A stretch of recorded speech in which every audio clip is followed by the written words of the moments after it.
International Women's Day is a global celebration of the economic, political, and social achievements of women, and it's celebrated on March 8th. It first took place in 1911. However, the month-long celebration in March here in the United States grew out of a small-town, week-long school event in 1987 in Sonoma, California. It's a time to reflect on the incredible and often overlooked contributions that women have made throughout history. Author Diane Marie Child describes woman as a full circle because within her is the power to create, nurture, and transform. Moreover, from the beginning, before the patriarchal system was in place, women and their aspects were the appointed guardians to humans from life to death in all cultures. In the Yoruba people of West Africa, Umaya is the goddess of water. Oshun is a central goddess in West African mythology associated with fertility, love, and fresh water, including the creation story of the earth. In the Celtic system, Bridget is a goddess of fertility, creativity, and healing. And Inyana, the ancient goddess of Sumeria, is associated with fertility. Bast, the cat-headed goddess of Egypt, was associated with both fertility and childbirth. Along with her is Hathor, the protector of women and pregnancy. Now, when closely examined, all attributes of these goddesses exist within contemporary women as healers, nurturers, scientists, and creative artists. Women like Jennifer Doudna, a professor at UC Berkeley. She's one of the most culturally significant scientists today. She helped develop the genetic engineering method that could allow for designer babies, but also for the eradication of treatment of sickle cell anemia, cystic fibrosis, Huntington's disease, and HIV. Then there's trailblazing cancer researcher Jane Cook Wright, who was one of the first female African-American doctors who began testing individualized chemotherapy treatments for cancer patients. Now, most of us have heard stories about people being falsely incarcerated for years that are now free to not only clear their names, but to reclaim their lives. And that's thanks to scientific advances in DNA. That debt of gratitude goes to Rosalind Franklin, a British biophysicist known for revolutionary work discovering DNA, as well as understanding X-ray and molecular structure. So, from the kitchen to the boardroom, you will find women in charge of successful businesses. Ironically, the percentage of females being recognized at the top of their field as CEO of Fortune 500 companies is greater than those running kitchens in Michelin-starred restaurants. Now, Katharine Graham was the first woman to lead a Fortune 500 company. When she became CEO of the Washington Post in 1972. And in the recent 27th edition of the Most Powerful Women in Business, the list recognizes 100 global leaders that include 65 females. The ranking is based on company size and health, their career path, influence beyond their organization, and how they wield power. Mary Barra has been named as a trailblazer in the auto industry. Moreover, it's noted that among the 55 women currently leading Fortune 500 companies, She is one of only 9 women who have been CEO for a decade or more. Meanwhile, women are increasingly in top kitchens around the world. However, a study conducted in 2022 found that of the over 2,000 plus Michelin-starred restaurants spanning 16 countries, just 6% were led by women. And the percentage of the world's best 100 restaurants with a female head chef just scratched 6.5%. Which means that for every female-led Michelin-starred establishment, 16 are run by men. Why is this important? Well, it's time for Michelin to break the glass ceiling, because industry awards like Michelin are the epitome of global recognition for chefs and restaurateurs, with the power to determine their success in the fine dining realm.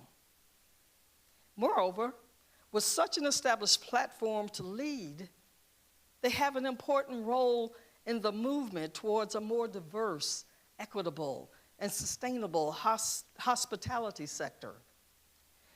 But when it comes to extolling the achievements of women as a denomination, Unitarian Universalists owe a debt of gratitude to many females for the forward movement that puts us ahead of other denominations, beginning with an early suffragette, Olympia Brown, who was the first woman to graduate from theological school and the first woman whose ordination was recognized by any religious denomination.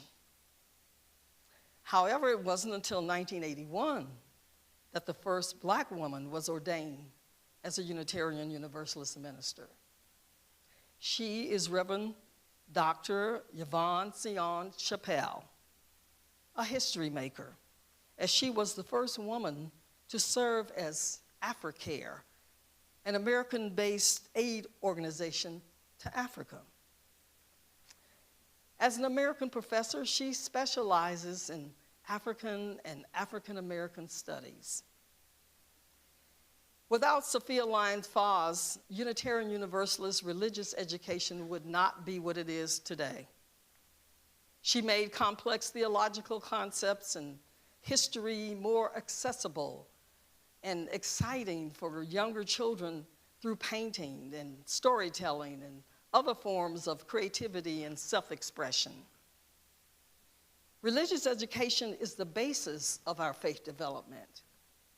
And the Angus MacLean Award is presented to the recipient for excellence in religious education.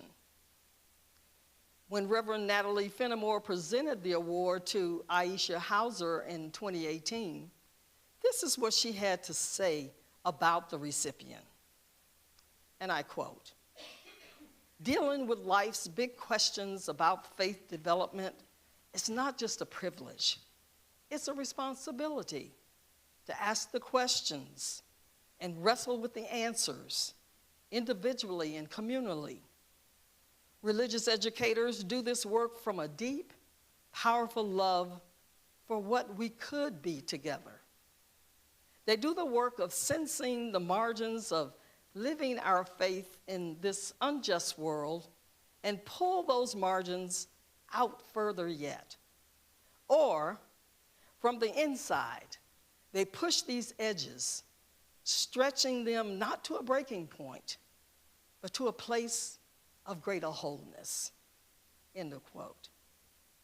And that is Aisha Hauser. She brings dignity to the profession of religious education as both a religious professional and as a volunteer, because she demonstrates and promotes different models of shared leadership in service to Unitarian Universalist institutions, from the UUA nominating committee to the Religious Education Credentialing Committee. Aisha is very much like her predecessor, Reverend Marjorie Bowens Wheatley, who wrote today's reading. Reverend Bowens Wheatley's ministry helped shape contemporary Unitarian Universalist thought, programs, and practices in significant ways.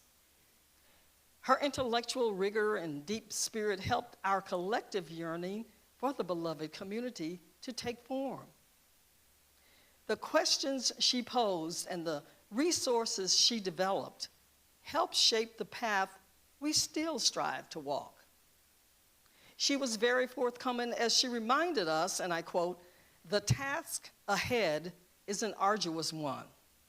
She said, "Diversity is one of the most challenging tasks we will ever undertake as a religious movement." What we're dealing with is not simply racial and ethnic diversity, but a paradigm shift that is rooted in a commitment to growth in a pluralistic community, as well as readiness for an acceptance of cultural change within our congregations. End of quote. Now, after her death, a scholarship was established in the name of Marjorie Bowens Wheatley that provides direct financial support to aspirants or candidates to the Unitarian Universalist ministry who identify as women of color, Latina, or Hispanic. As a denomination, women have long been a catalyst for change, beginning with the growing unhappiness with the blatantly sexist language of the original bylaws, including a reference to, and I quote, "the dignity of man." During the years of the 1970s, when the United States women's movement was gathering momentum, Unitarian Universalist women made efforts to find and remove the most offensive terminology in our written materials. Excised, for instance, were references to the moderator and president, indeed to every officer and to all the ministers as he. Though mentions of brotherhood and fellowship survived well into the 1980s. We owe a huge debt of gratitude to Lucille Grant Longview and Rosemary Matson, who are responsible for our denomination passing the resolution for all Unitarian Universalist institutions to avoid using gender and sexist language in all written materials used in our services. Now, over the last 50 years, language around sexuality and gender has shifted and changed in incredible ways. New words have been born. Other words have changed meanings and usages. One of the more complex of these words is queer, a word that entered the language of sexuality and gender as a derogatory term, but is now worn and embraced with pride by many. Our own UUA president is the first woman of color to hold the office and identifies as openly queer. As children, many of us were taught that we are supposed to assume other people's pronouns, usually based on additional assumptions about that person's gender. However, the practice of assuming another person's pronouns as well as assuming another person's gender does not honor that person's identity and experience. So, we include personal pronouns in our email signatures for the same reason we list our names, so we know what to call one another. Just as we don't know a stranger's name until they tell us, we also don't know another person's pronouns until they let us know what they are. Both Unitarian and Universalist histories are inseparable from social and political action over the years. Since the Unitarians and the Universalists' consolidation in 1961, the resulting Unitarian Universalist Association of Congregations has continued a proud legacy of activism. Our statements bear witness to the world on issues of social justice. As a people who put love at the center of our faith, that love calls us to fully embrace equity for transgender, non-binary, intersex, and gender-diverse people in our congregations and the wider world. And for generations, we have advocated for equity for lesbian, gay, bisexual, transgender, queer, and intersex people. And as our scientific and sociological understandings of gender have evolved, our faith has too. It has expanded our commitment to explicitly include the spectrum of gender expressions and identities as an integral aspect of our framework for freedom and flourishing. Reproductive justice is about the human right to self-determination. And Monica Simpson is executive director of Sister Song, a Southern-based national women of color reproductive justice collective. Monica self-identifies as a proud Black queer feminist who has been organizing extensively for LGBTQ liberation, civil and human rights, and sexual reproductive justice from a Southern to a global scale. She's received numerous awards, including one of Time 100's most influential people in 2023. As a creative and cultural strategist, she lives by the charge set by the famous musician Nina Simone that says, "It's an artist's duty to reflect the times." Another such female artist whose work reflects the times is Lena Huey, a lifelong Unitarian Universalist of Jamaican heritage. She's a multidisciplinary fine artist, arts educator, curator, and activist, exercising a belief in the power of multivocal art. She informs, and I quote, "I am deeply committed to the fusion of arts and social change as a path to liberation, exploring the past, present, and the future of struggle and freedom. I'm an advocate for artists' rights, reproductive justice, and for survivors of domestic violence." She continues saying, "Collaboration and community are key components in my work." Now, as we look back to move forward to the impact these women made and continue to make, each woman earns the right to be celebrated individually for the contributions they have made, and collectively for pushing the edges from the inside out into the margins, educating and inspiring generations. From my heart to yours.